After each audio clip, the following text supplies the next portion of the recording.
I've always been interested in structures and how materials behave with tension and compression and spans and these combinations of systems. Like most children, I had Legos, but I also got into using thread and creating all these different structures and then experimenting with these different forms. And my parents were amazing. They just let me make a huge mess. And then there's others, if you remember those little metal things that you could put together with bolts. Yeah. Like the erector sets, and there was also the ones with logs, like a log cabin, and all these different plastic pieces that would fit together were structural, self-supporting, kind of like a nervy design. So I would just take those, and I wouldn't just stick with just Legos. I would combine them with other things, and so it was really, for me, the idea of creating forms.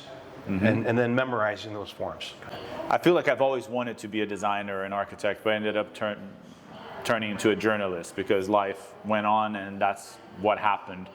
But I vividly remember looking at the world differently because I was in love with the idea of design. I felt like structures were not just structures. People lived there, people worked there, people signed contracts, had their first kisses, fell in love. So I poeticized a lot of what you meant like by structures. At what point in your life did you say, this is fascinating, but this is not just something I love, it's something I want to do professionally? Well, I grew up on a farm in northern Michigan, and I always was fascinated by barns, wood frame barns, and we would also participate, particularly with the Amish, and they call it a barn raising weekend. Interesting. And seeing the way that these structurally would come together with the pegs and then lifting these forms up and creating cross bracing, and that the farmers would be busy preparing the foundation prior to the barn raising itself. So that, and also they're enormous spaces, and they house and the lower level, they have cows, and the towers would be silage. They're very programmatically important adjacencies, dealing with crosswinds and extreme temperature changes, and you have to be careful with off-gassing with alfalfa and all that kind of stuff. So that I found was really interesting.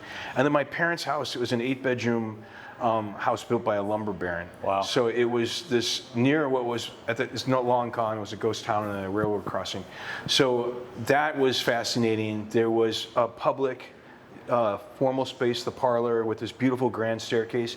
And then there off of the kitchen was a servant's staircase that would wind up and that would go to those rooms. And so you could see, very clearly this house was organized by something that was intended on display, almost propaganda, like the idea of it was placed on the street to be on the top of a hill. So it was those things that, and then a church, going to a church and you start seeing the idea of mysticism and why, the built environment unique to a spiritual celebration. So stuff like that I just thought was really fascinating. When you talk about your childhood and your upbringing, your memories seem so vivid. You have such a strong foundation and a strong DNA and essence to why you became an architect. How do you match, how do you mold into your clients' experiences, since they're probably so different from yours? How different are you in Michigan, in Miami, in New York, in Sao Paulo? Like, how do you listen to your clients and bring your DNA, but also mold into what they want? So it depends if it's classic FF&E decorating and then interior architecture. So the biggest thing would be a program, understanding what the clients want. And what you're also, I think, referring to is regionalism. A ski place in Telluride will look distinctly different than a pied-à-terre in Manhattan. They have different functions. You're obviously not skiing. You're not dealing with boots. You're not dealing with massively different temperatures. And you have a level of durability that we need in a ski lodge versus something totally different in Manhattan. So that would be one. But when it comes to design, I think that there are universal rules that are rooted in the Parti diagram. Richard Meyer created this wonderful diagram that showed structure, circulation, vertical circulation, views. You track the path of the sun. Those things are universal, and they're actually true regardless if it was 2,000 years ago or today. And so looking at the idea of public, private, you were talking about Central South America, and our Venezuelan clients, they would have two kitchens. One that was for display, and one that was for cooking. Oh, wow. And then for our Jewish clients, we have programmatic needs that are distinctly different as well. So you really need to get into who they are and where it is and what they need. Do they have children? Do they have 6 children? Do you have a lot of guests? Do they like to entertain? Do you have to worry about bringing in catering equipment, storing, and stuff like that? So I would say the biggest one would be program. And then tethered to that is budget, timeline, and then scope and fee. Without knowing those things, you really can't do a design. You're undeniably successful. Why Miami? You could be anywhere. You could be successful in any city. Why Miami? Well, actually, prior to meeting Jay, my business partner, I was living in Beirut for 2 years. And one of my favorite places on earth. It's a lot of, and I still have friends that are there, though a lot of them have gone to London and Paris or New York. And then prior to that, I was living in San Francisco for 7 years. And I've actually lived in lots of different places. I studied in Florence and architecture school. And I've been lucky to travel a lot. Miami, I felt was an opportunity. Partly Jay was already here, but it seemed to me there was a love with design. And if you look at Central South America, again, modernism is key. Oscar Niemeyer, there's a strong, rich tradition in Brazil. Yeah. And I think that Miami values that, and I do. I felt that San Francisco was a bit too provincial, and that the scene in Manhattan was already flooded with talent. So it seemed like Miami was a great place to start a practice and to expand. And that some people that love design, there's something about being here that people are embracing very, Zaha Hadid Building 1000 Museum, people are expecting more. And so I think that's definitely changed in the last 15 to 20 years. And it's only more the case. It's only getting more developed in people's expectations and what they want. Miami's changed a lot in this time.